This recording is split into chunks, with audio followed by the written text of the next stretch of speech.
Hi, I'm Metta Spencer. Today we're going to celebrate a jubilee, the Queen's Jubilee, and talk about other serious matters, as I understand it, because we have three people here who all have some experience working in conflict resolution and reduction of violence in various settings. Three people, and this is a schmooze day, so I have no idea what we're going to talk about. We'll find out as we go along. In Oxford, England, is Dr. and Reverend Liz Carmichael, who is a professor in Oxford in a program on peace studies. And she is a physician who worked in South Africa and became very active in the movement around the ending of apartheid. So she has just finished writing a book, and I hope we will talk about her book.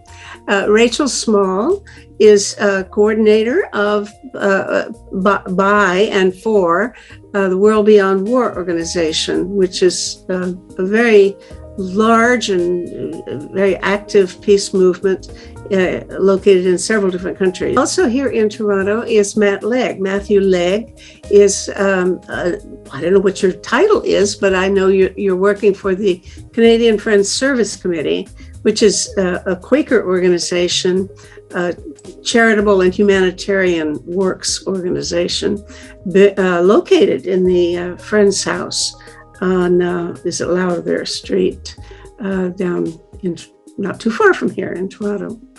And Matthew has also just finished a book, or has not too long ago published a book called Are We Done Fighting? I'm going to start with Matthew. What's on your mind, and what do you like to talk about these days? Well, there's so much going on, eh? I'm really interested in interpersonal conflict, and the book title that the publisher gave it was Are We Done Fighting? But I like Johan Galtig's quote about it, that we're not done fighting, but we can fight in a better way. And I think that's exactly right. So I'm interested in how can we have better quality fights. And I spend a lot of time thinking about, what gets termed with this violent metaphor of culture wars that are happening right now. A lot of interpersonal conflict stuff within Canada and other contexts. Hi, I'm going to ask Rachel next. What's on your mind? Yeah, I also thought what Matt said was very interesting. What's on my mind right now is we just a few days ago protested CANSEC, which is North America's largest weapons and defense industry fair, which happened in Ottawa. And we had a huge protest, despite calling it for 7 a.m. at a conference center. I don't even know how many miles away from the city center, way out past the airport, in the pouring rain. Hundreds of people came out and really disrupted this arms fair. I mean, this is literally one of the world's most powerful institutions, if not the most powerful. Some of the wealthiest people in the world, and certainly the people in the world who are most profiting off of violence, off of the war machine.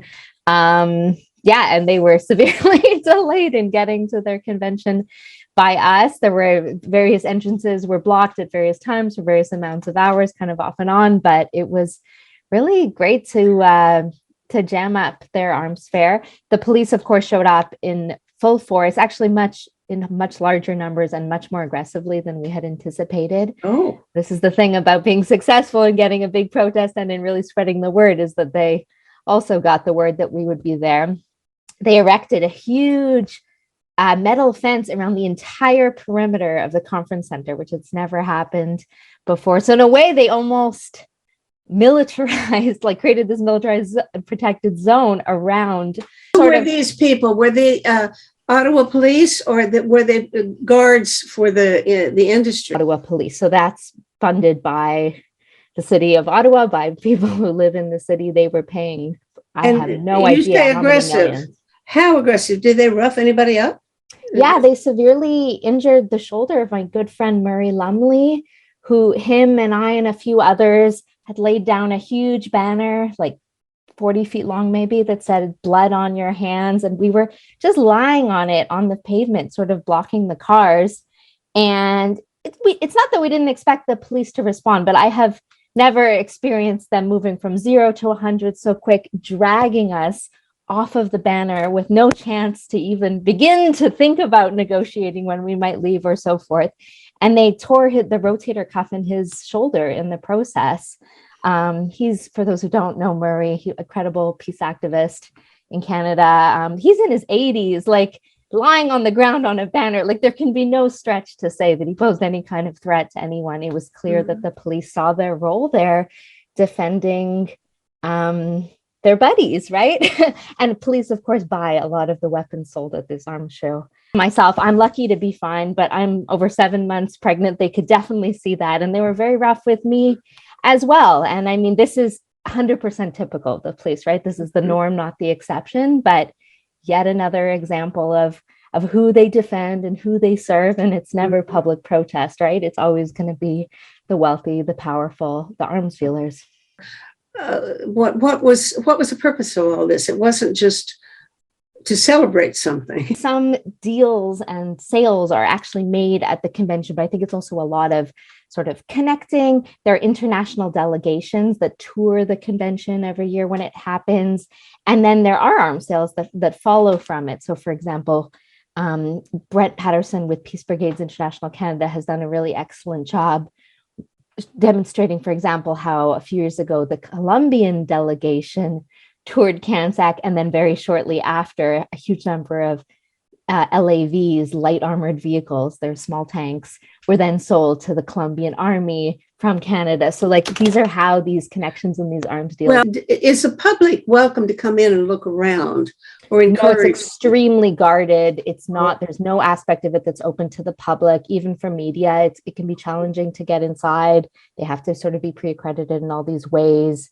So it's quite secretive. It's a lot of weapons industry people, government officials from various parts of the world, and many in Canada, people who are actually with armed forces, and then other companies that sort of play a secondary role in the arms trade. Maybe they're not producing weapons, maybe they're doing software, or maybe they're providing transportation services, that kind of thing. Liz, how's everything in Oxford? Well, we've been celebrating the Queen's Jubilee. Britain has had 2 bank holiday days on Thursday and Friday, so it's been a very long weekend. And I understand it was a 4-day long celebration, right? Well, Thursday, Friday, Saturday, Sunday, yes. So the first thing on Thursday was the lighting of beacons in the evening, and that happened all the way across the Commonwealth. So I'm not quite sure how many were lit in Canada, but I'm sure some were. And I was able to be on top of the Norman Castle Mound in Oxford. I don't know what that is. Well, when the Normans invaded Saxon England, they took over all the land and the manors and the cities and the cathedrals and so on. And Norman lords built castles to keep us all in order. And the very large mound, which no doubt they got Saxons to do the hard labour on, is still standing in Oxford, and you can walk up it, and on top it's flat. It used to have a tower on top. And it was there that the main beacon for Oxfordshire was lit by one. A beacon? What do you mean a beacon? Well, some of them were bonfires, some of them were braziers, and in this case, it was a rather pretty, well-designed sort of gas flame thing on a pole, fed from gas canisters, and the Deputy Lord Lieutenant lit it with a lighter, and it duly flamed nicely in the wind. And it said Platinum Jubilee 2022 around the flame. Now, So, you said, as we were sort of warming up, you said that you found the thing moving and serious. But, you know, from here, the only images that I've seen on TV or wherever have been people in the streets just whooping it up, having, well, I think even picnic kinds of things, or somebody's, you know, they eat, they have servings of things, you get things as you walk along and things of that kind. So I had the idea that it was an exuberant kind of event, but you say it was in some ways sad. no, not at all bad or sad, No? but profound. And I used the word serious, meaning it was real. On the Thursday, there was the tripping of the colour, ending with the Queen on the balcony at Buckingham Palace, and a much bigger fly past than usual, with, I think, 15 typhoons or typhoons, I think, spelling out 70 in the sky. Yes, I saw that one. And of course, the red arrows. And then, so that was the main event on Thursday. And then Friday, there was a great Thanksgiving service in St. Paul's, which was beautifully done. The Queen wasn't present, but Prince Charles and Prince William were representing her, and she was watching on TV. So the Archbishop of York, who was preaching, spoke to Her Majesty directly on TV, as it were. And it was the whole thing, that, and then on Saturday, let's see what happened on Saturday, I've forgotten. In Oxford, we had a Thanksgiving service on the Saturday. And then in London, there was a big, extraordinary pageant with not just the armed forces, but a whole lot of people representing the different decades of the 70 years that the Queen has been on the throne, going through London. And she appeared again on the balcony at the end of that. That's her on the balcony at the end. Oh yes. She looks pretty good. I mean, it's really quite remarkable how resolute she is. I mean, only lately I gather she's taken to using a cane. But I remember a couple of years ago watching her march up a flight of stairs. Like, I wouldn't have been able to, you know, I'm 90, but I wouldn't have been able to do that even 15 years ago. What she was doing, you know, well into her 90s. Just and apparently nobody's supposed to grab her arm or hold her.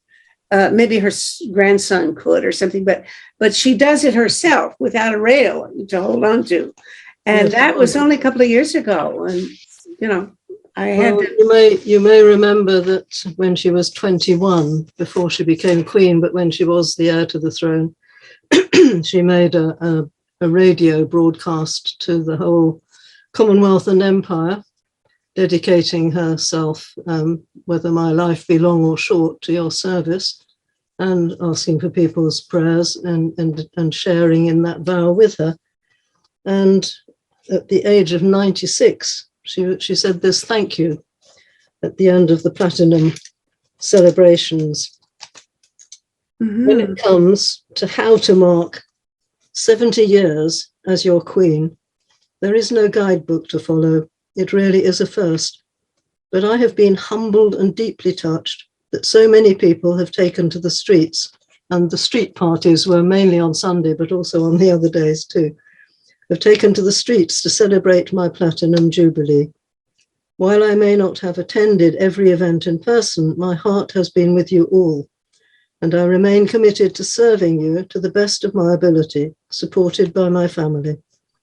I have been inspired by the kindness, joy, and kinship that has been so evident in recent days, and I hope this renewed sense of togetherness will be felt for many years to come. I thank you most sincerely for your good wishes and for the part you have all played in these happy celebrations, Elizabeth R. And it was a festival of sheer goodness. That's rare in this world and hugely to be valued. I'm from Quebec, so even within Canada, I'm from the part that shares no nationalism or no sense of belonging within Canada, certainly not within the Commonwealth. Like there's no love for the Queen in Quebec for sure, let me just say. So I'm missing even maybe a broader Commonwealth context that might exist. But I think I don't get it. Like I'll be perfectly honest. When I hear about the Queen, like what it represents for me is pure just like colonialism, imperialism, extreme, disgusting wealth, white supremacy. Like this is to me what that institution represents. Like those are the first words that come to mind for me. And I think I just fail to understand, like clearly that's not what it represents to a lot of people in England. And I'm curious, like what are people celebrating? Like it just, to me, it's like celebrating Jeff Bezos or like the richest billionaires in North America, like who have all this unearned power and wealth, and to me represent, except here it's like with the whole history of the British Empire and colonial imperial warfare. Like I'm not even trying to be controversial. I just genuinely don't get why so many seem to still have so much fondness and affection. Like what does her birthday represent?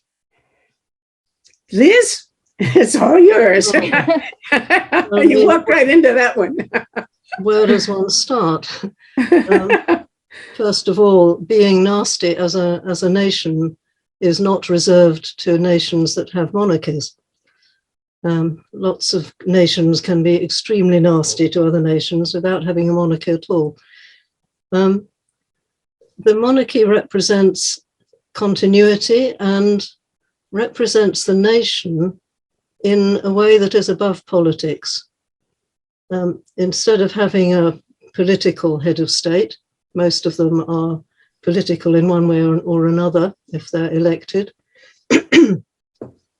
The monarch is not party political, but there to serve the whole community and to help to bring the community together, and they do that. They're also a source of recognition for good things that people have done in the community.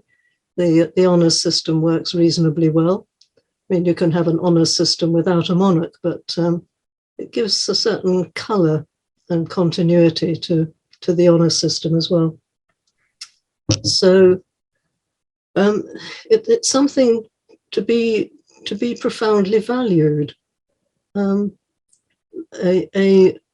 A centre of the nation which is dedicated to service, to honesty, to kindness, to compassion, to all the things that politicians are not necessarily great exemplars of.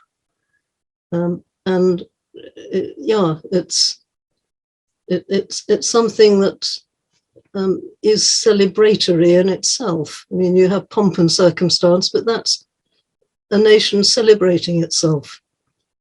So I hope that goes a little way to answering why it's important. Okay. Matthew, do you have an opinion about this?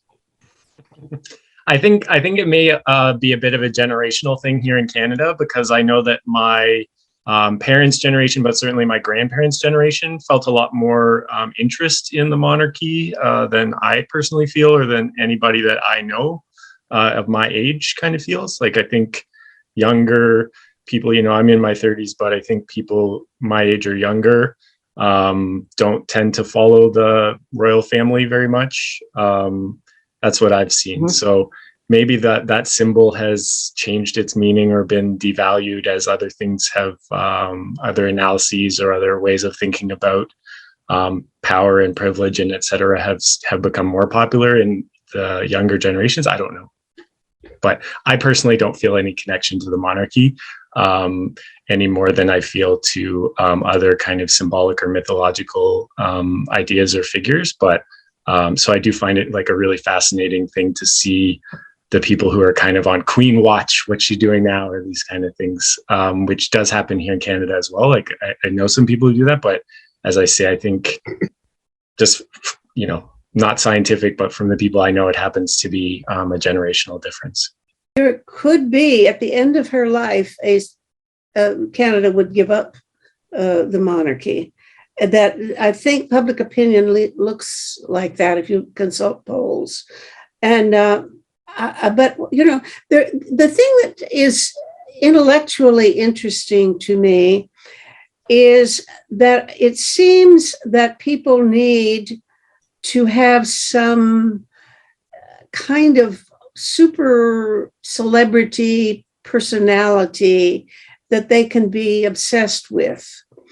And if we didn't have a queen, what would we do instead? Well, there are movie stars and rock musicians and so on. And I think it's not all that clear when you try to combine a celebrity role as a politician with the kind of hero worship. It's not necessarily heroism, but the people want to look at rich people. I remember thinking when the Queen was a girl, and I'm close to her age, so she and I were young at the same time, and she would go out to a mining village or someplace where people were dirt poor, but people would come and bring a present to her, and it would be the best thing that they could put together to buy a nice piece of jewelry or something, and they would give it to her. And I remember thinking at that time, why do poor people take such pleasure in giving something to people who are already rich? And why do they want somebody to dress well, to look elegant, to be superior to them? And they don't feel jealous at all. They admire and they want her to look different and better than ordinary persons. So there's an urge that I don't fully understand, but it's real. And she does it well, and some of the other people in the royal family do it better than others, but, they do it. The Brits do it better than some other royal families in other parts of the world. And if they don't have a king or a queen or a princess to stare at, what will people fill that need with instead? And why do we need to do it? I don't need to do it, but in fact, if she comes up on my screen, if I'm looking on a social media platform or something, and Queen's picture comes up, I stop whatever I'm looking at and I have a look at that photo. So I think it's most of us have that impulse. And I'm a little uncertain about where it comes from and why it's there instead of class hatred or something, resentment. There's no resentment whatever. And I don't understand why not. I mean, there's a huge amount of resentment in the colonies, in the places, the global south, that have been colonized and have faced violence by the British Empire. There certainly is. But perhaps in the circles you're talking about, there isn't. Well, maybe you're right, but when the royal family goes on tour, nobody throws eggs at them. Yeah. May I come in on South Africa? It was in Cape Town that the Princess Elizabeth made that broadcast to the Commonwealth and Empire, as it then was, and that was 1947. In 1948, the National Party came in on its ticket of apartheid. It just got in, not by a majority of the white vote even, but simply because of the constituency system. So from 1948 until the end of apartheid, the Queen was never able to visit again because South Africa fairly quickly became a pariah nation. They gave up the monarchy by 52% in a referendum of the white voters in 1960. So in 61, South Africa ceased to be a monarchy and became a republic, and also dropped out of the Commonwealth at the same time. They didn't apply to stay in the Commonwealth, knowing that they would be thrown out if they did apply. So it was only after the end of apartheid, a year after the 1994 election, that the Queen made another visit to South Africa, and she was hugely welcomed. And it was for her and for everyone in South Africa a really emotional moment. Mm. What about the blacks? You say it was only the whites who decided to leave or to they were the only people who had the vote. And well, yes, but you know those people, and you've got you have a sense of how they felt. Did or do the black population resent the monarchy? Not at all, and they're perfectly used to the idea of chiefs. There are traditional leaders in South Africa as well, and you know what a paramount chief is. So the Queen is a paramount chief, and due respect. Mm-hmm. And again, Rachel. And again, she gives a pattern to chieftainship. When chiefs have to act as constitutional monarchs, as they do now, she is a pattern for them. Okay, Rachel, your turn. Well, I didn't know we would be talking about this today, and I did not do sort of global research, but speaking across so-called Canada, like among Indigenous people, there is no love for the Queen. There is an understanding of like colonialism and genocide perpetrated by the institution that she represents, right? Like colonization. Who is it you're speaking for now? Across Canada. Now, come on, now not everybody Canadian feels that way. I said in terms of Indigenous communities across so-called Canada was the words I used. Of course, I mean, who perpetrated the first waves of colonization across so-called Canada? Like it was not Queen Elizabeth. I don't know. Yeah, but what institution does she represent? What historical continuity? What waves of imperialism? Like, and many of the treaties in Canada that, of course, are a series of broken promises and lies were in fact signed with the crown, with the Queen, not with the government of Canada, which didn't exist at that time. So, I mean, violence and genocide. Let's go back to that, because my history is, I'm not a good historian whatsoever, but my impression is that even long ago, it wasn't really the Queen who said, yeah, I'll agree to this, this, and this, and I'll negotiate and I'll take this part of the deal. Here's what I'll give you. No, she wasn't engaged at that level of politics at all. And I think that's the point. People can feel resentment toward the politicians who mess them up and rip them off and abuse them, with at the same time segregating their feelings toward the head of state and the head of government, you know? But where does her wealth come from? It is stolen wealth from Turtle Island, from other colonies. Like that is the wealth that she continues to possess. I think it's going too far, Rachel, if I may say so, to blame the monarch when we do have a constitutional monarchy, which has been in place, I think, for pretty much the whole time that we've had any relations with Canada. So the monarch has to sign laws which are made by Parliament, but they do not have any part in making those laws. It's an awkward position to be in sometimes.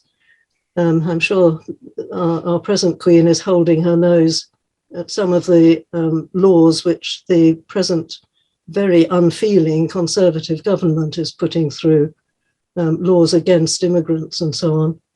I'm sure that she doesn't agree with them, but she has to sign them as constitutional monarch. So it's a bit unfair to blame the monarch personally, as it were, or even the system, because every political system works in its own way. And as I said at the beginning, the countries that have a monarchy do not have a monopoly on being nasty. I equally condemn many other countries' violent war making and colonization and imperialism as well. But I think if the value of the Queen is in her representing a continuity across centuries, like what that legacy looks like across so-called Canada is colonization and genocide of Indigenous people led by British imperialism and French imperialism, and etc. But I mean, like, you can't separate that. And Indigenous people here recognize that as part of their history, and there continues to be treaties that the Canadian state has never followed through on in many cases, but that continue to subject them to terrible conditions, to not having access to their land, etc., that were signed by the, I mean, not this queen, whatever, but by the institution she represents and by the British Crown. So, I mean, this is real, and this is real for people, and they don't have affection for. Well, let me refer to something that I don't remember too well. I'm a political sociologist, and I used to be Seymour Martin Lipsett's research assistant for 5 years. So when I cite this, I kind of remember this, but my memory is not too reliable. But I do know that he did a minor paper, in which what he did is compare constitutional monarchies with republics in terms of stability and revolutions and even violence, as I recall. And I may have this a little wrong, but what he found was that the countries that had a monarchy that was regarded as separate from the political realm, but a symbolic unifying kind of identity, were a much more stable political entity than the ones that mix the two roles. Now, what is confusing is if you have somebody who's a president, and some days he's out doing symbolic things like laying wreaths at the tomb of the unknown soldier, or, putting medals on people, or doing all of these things that are symbolically supposed to represent the whole society. And therefore, he's being, in effect, the king or queen for that moment. But then the same guy 5 minutes later is giving orders to sack somebody or overthrow somebody else's regime or something like that. And the fact that you have in one person, I mean, for example, Justin Trudeau does not and cannot be as symbolically respectable as the Queen, or even the Governor General, who's chosen to be somebody who will just step outside politics for a period of time and try to be a figure that's above politics and that unites everybody. And I think it works to the extent that there are real effects in public opinion and in the sense of national cohesion in societies that take this symbolic role separated from political rough and tumble activities. We have had bad kings in the past, but over the centuries, we've managed to work out a system that, as Meta says, works. But it may be given up. What do you think? I mean, Rachel may have a point that even public opinion in Britain may be changing. People don't like Charles, and they sure as hell don't like Camilla as much as the Queen, or certainly as much as Diana. I mean, Diana's death really was must have been a terrible blow to the monarchy, because she was so beloved, and they look pretty cheesy in comparison. I did a quick Google because I knew there had been a big headline about this a few days ago. And sure enough, the headline was relating to how Prince Charles was in Canada, I guess, a week or two ago, and met up with the national chief of the Assembly of First Nations, who asked for an apology for the Queen over the assimilation and genocide of Indigenous school children. This is in the context of, I would say, a huge reckoning across so-called Canada right now in terms of the news here, rediscovery of many thousands of bodies of Indigenous children who were murdered and killed and neglected at residential schools, more like assimilation camps. Yeah, and so there have been calls just this past week for the Queen to apologize over the issue. Of course, this is what was happening in the context of churches across Canada, which were brought to Canada by these same forces that we're talking about. And the Queen is considered the head of Anglican Church or something like that, right? I'm Jewish. I confess I know very little about all of this, but these are crimes perpetrated over hundreds of years by the church, which was brought to Canada, so-called Canada, via the crown, let's say, regardless of what king that involves. So that these are, I mean, I would not say that this particular request from Roseanne Archibald, the AFN chief, I would not say that they represent the grassroots demands of Indigenous resistance across the country, but that it escalates to even that level, demanding an official apology from the Queen, I think speaks to some of the sentiment here. But I'm really curious what Matt thinks about this as well, because I come to this from a particular perspective, and you maybe see it elsewhere, but from this side of the ocean. That was reported here, yes. And I mean, just as in Australia, it was a misguided policy of integration, which was thought to be the right policy at the time. And the church came into it because the church ran schools and children's homes. So I apologize on behalf of the church for the uncaring way in which it was often carried out. That was not good either in Canada or Australia. And those two countries in particular suffered from that policy. In South Africa, the policy was completely different. It was to totally separate black and white. In Canada and Australia, the idea was to try to assimilate. And it was not done in a good way. We will be going to press in a week or two with the July issue of Peace Magazine. And we have a feature called Controversies now, where we get somebody, usually nowadays it's Robin Collins, to write an article that is about some highly heated topic. And the topic that he's chosen to write about this time is the firing of a woman for speaking up, claiming that the criticisms of the residential schools and the attribution of the deaths of all those children to the poor care of the schools is exaggerated and wrong-headed. And she's lost her job as a professor because of that. And he goes on a little bit too long, pages and pages of evidence, but it's quite interesting because it seems that most of those deaths were disease, and many of them were tuberculosis in the early period, diseases that they had contracted in their homes, and that they were not given the kind of care that they should have been given. But it's not clear how long they would have lived anyway. You know, with the best of care that was available then, I'm not sure. Anyway. She claims that there's some distortion in the blaming of the people who ran these residential schools.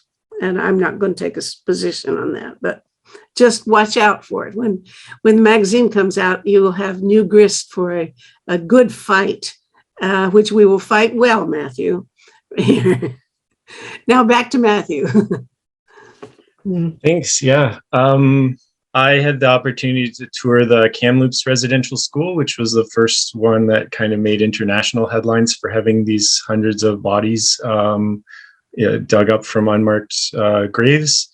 And I can say during the tour that the person who was running the tour, which is now run by the local Kamloops First Nation, talked about extreme sexual abuse at that school, talked about human experimentation being done at that school in terms of basically getting kids, seeing how kids' immune systems worked with deliberate infection. That was the claim that was being made by the tour guide. I'm not going to say that that's not true. So, I think one thing to consider is that in residential schools, both for Indigenous people and also for children with disabilities, because there were also other types of residential schools that were run. They, encouraged or provided good opportunities for sexual predators and other types of people who wanted those jobs. And the other thing, when we went there, that was really fascinating and disturbing at the Kamloops residential school is they showed us a CBC, Canadian Broadcasting Corporation, national media propaganda film that had been made in the 1950s to try to sell this school. And so it showed, I think it was called The Smiles of Children or something. It showed like these kids running around in the school and laughing and playing. And, survivors from that school explained how that whole thing had been faked. The camera crew showed up and showed the kids arriving on a school bus. Well, they weren't taken to that school on a school bus. They were rounded up in a cattle van, and they were put on the back of this cattle cart and taken to that school. And, it showed them laughing and hanging out the window and throwing paper airplanes. Well, they weren't allowed to do that. And if they had done that, they would have been severely beaten. On and on it goes, right? So we know that there was, these were acts of cultural genocide at a minimum. And the entire purpose of the schools was to destroy Indigenous peoples as unique peoples. And so I think anybody who is arguing about, the context of the schools needs to take that as fundamental and primary. And then from there, we can maybe talk about other details. But, first and foremost, the purpose of the schools was cultural genocide. Or assimilation. Well, that's a very interesting terminological question, isn't it? Yeah. Which, it's like freedom fighters and guerrilla. Let me ask Matt about your book, because is this a new book or? Things it came out in 2019. And since then I've been facilitating workshops using activities in the book. So the purpose of the book was to collect research from a bunch of different academic disciplines. It's not a faith-based book at all. I wanted it to be really, because it's coming from the Quakers, I wanted to make sure that it was really actually grounded in the best kind of evidence that I could find.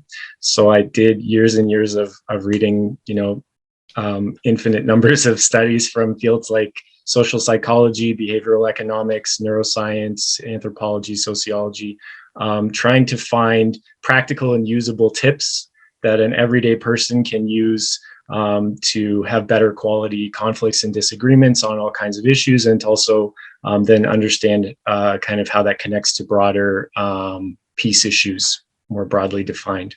So basically, since then, we've been facilitating workshops, getting people to come together and kind of experience these skills practically and talk about them and have a lot of difficult conversations and learn to kind of navigate them in more positive some ways. So ways that distinguish between, the person and their viewpoint, right? So other people aren't the problem, basically. More complex thinking. And one thing that I've been most fascinated by is to think about human networks and the way that information spreads and the way that behavioral norms spread between us.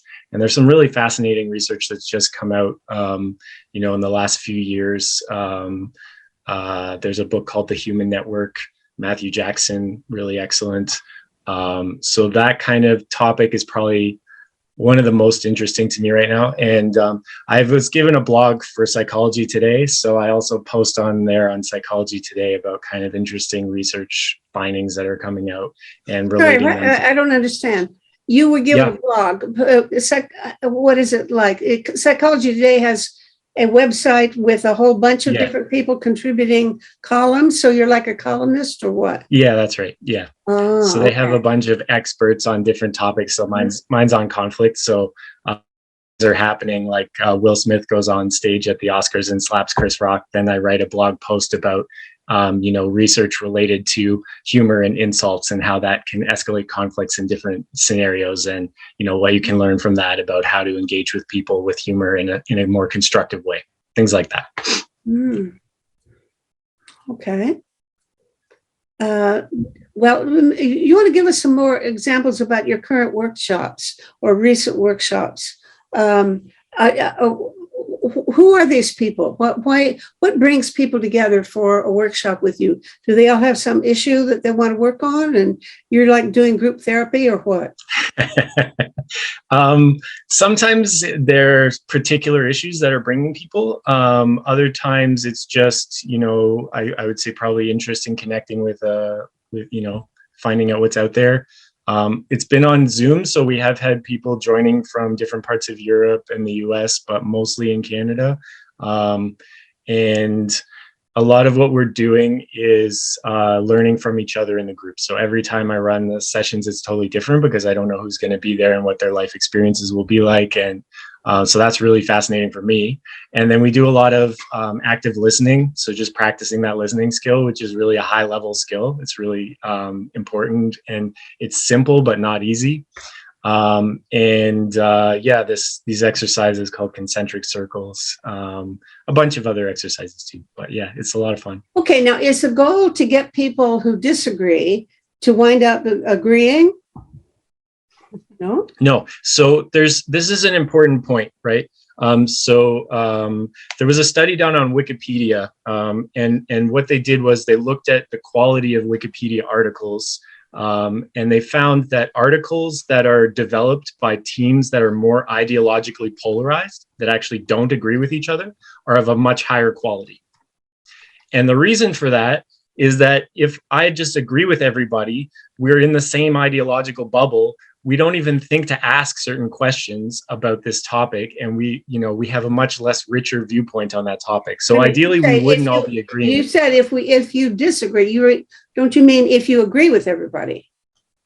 If I was in a team, let's say, that all is experts and they're all geniuses, but we all come from one field, we're only going to think about the problem in one way, and we're going to write a low quality article compared to a team that had people from a bunch of different ideological or diversity of viewpoints, right? So ideally, we don't want to just all agree with each other. Right. That's not what I'm arguing for at all.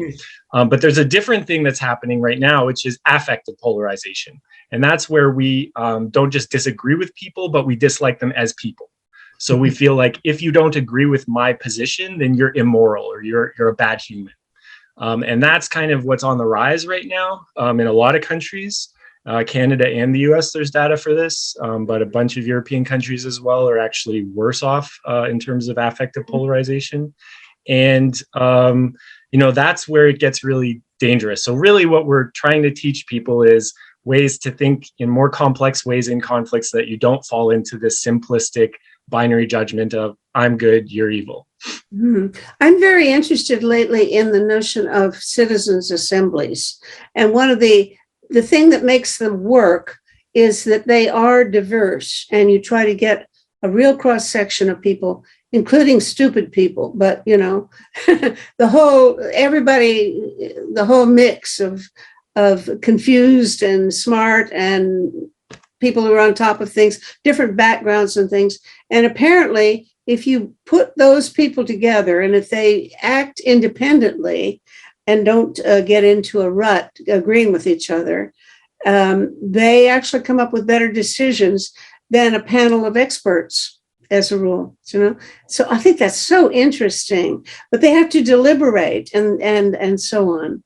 Now I was just trying to imagine, is the outcome when they're at the end, do they tend to wind up more in agreement, or do they still disagree in your workshops, disagree as much as they did when they came in? Depends on the topic and how strongly people feel about it, right? So if it's close to your identity, then it's going to be very tough for you to change your mind. And one of the reasons that there is so much affective polarization is that we're seeing identity convergence. So it used to be in the 80s or the 90s, if you knew my viewpoint on militarism, you wouldn't necessarily know my viewpoint on immigration and on climate change and on gun control and on schooling. These are different topics. But today we're finding more and more alignment, right? So people are kind of aligning into camps where it's like, if you know my view on one issue, you know my view on every issue. And the challenge with that is that then if you want to change my view on one issue, you have to change who I am as a person. And I'm going to lose my standing within my entire social circle. So there's so much pressure and reinforcement on me to maintain my view on everything that wasn't as extreme a few decades ago. And we could talk about, there's probably a lot of reasons for that. And I don't think any one reason is going to be what explains that. But I think it has to do with party politics, because they're all aligned with parties. And also the fact that people participate in social media in bubbles.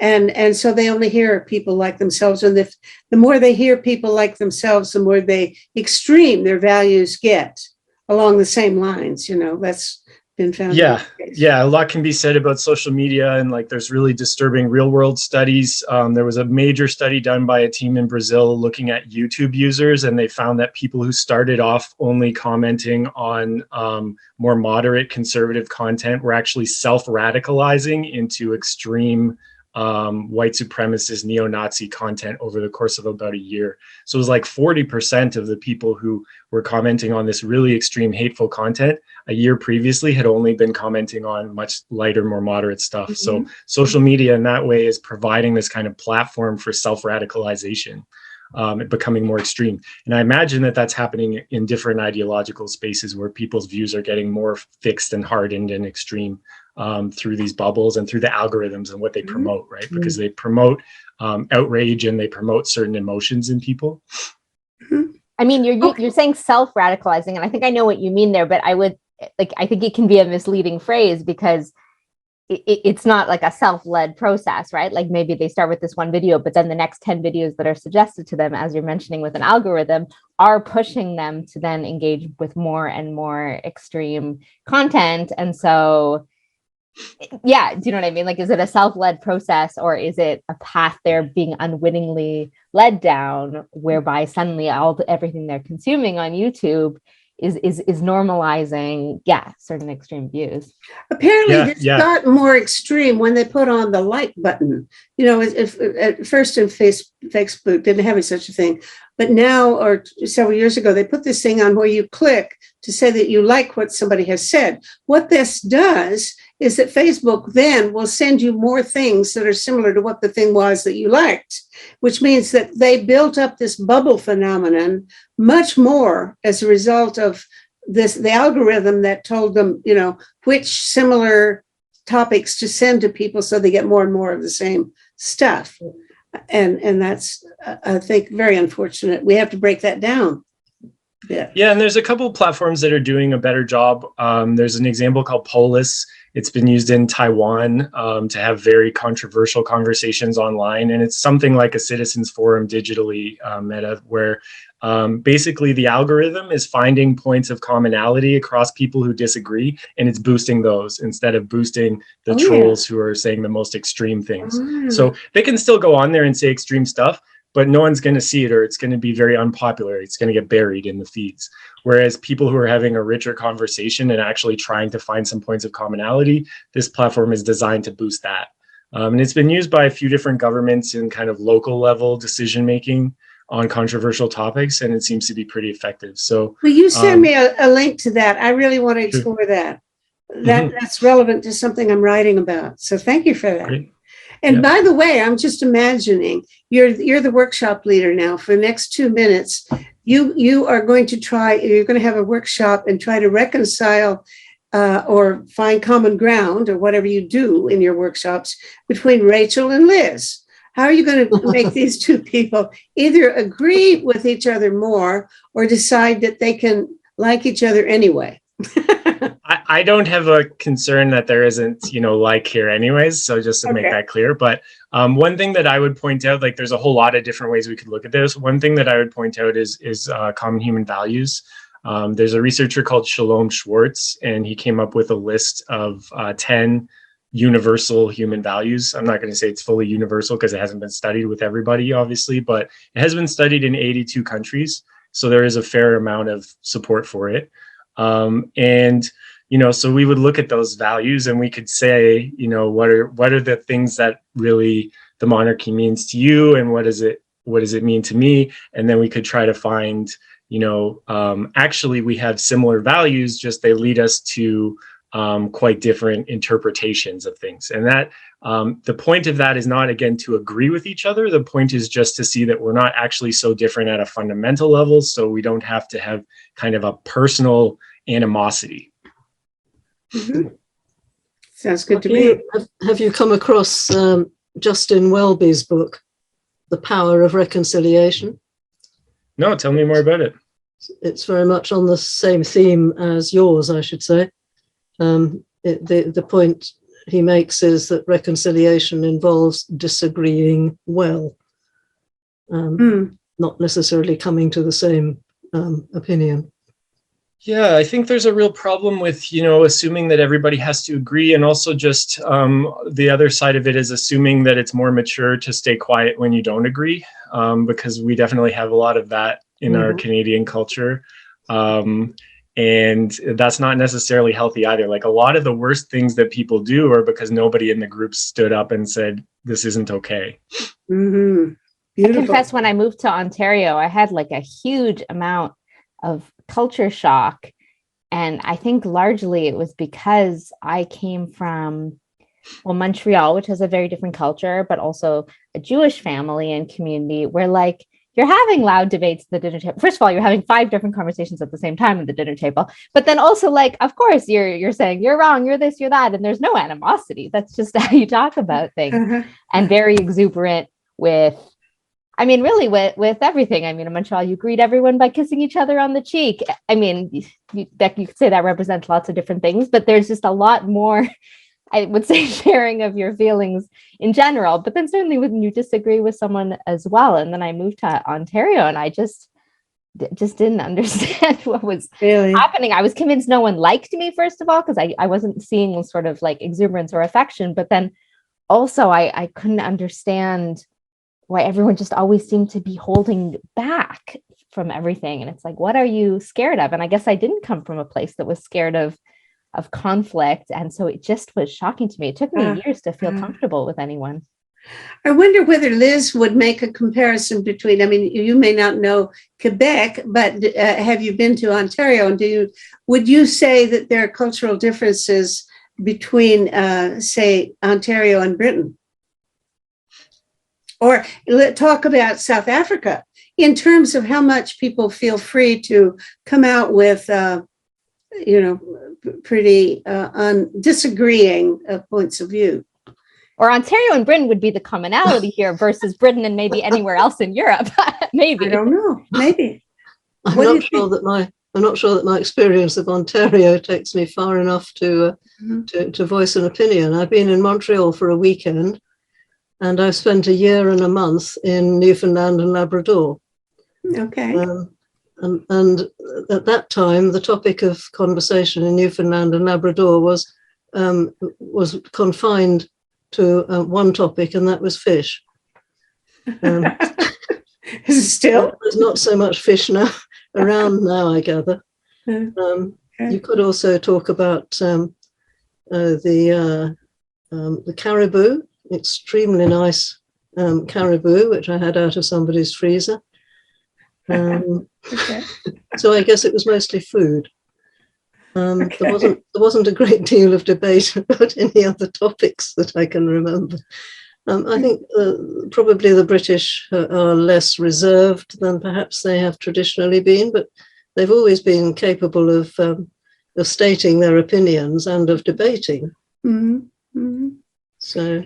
Well, this has been fun. I didn't expect this conversation, so there you go. It's time's up, but I appreciate it very, very much. I've enjoyed it, and we have to get back together again. Thank you so much. Okay, take care, friends. Bye. Bye, Rachel. Bye, Matt. Bye, Metta. Project Save the World produces one of these shows 3 days a week, sometimes more. This is episode 462. You can watch these or listen to them as audio podcasts on our website, tosavetheworld.ca. Eventually, we even post transcripts there. And when you get there, look around. We have conversations going on there about 6 global issues, plus potential reforms in governance, economics, and civil society. To find a particular talk show, enter its title or episode number in the search bar, or the name of one of the guest speakers. After you've watched or listened, scroll down and share your thoughts about the show. This is the place for dialogue. Project Save the World also produces a quarterly online publication, Peace Magazine. You can buy a single copy or subscribe for $20 per year Canadian through PressReader. Just go to pressreader.com on your browser, and in the search bar, enter the word peace. you'll see the cover of the current issue and buttons to click to subscribe.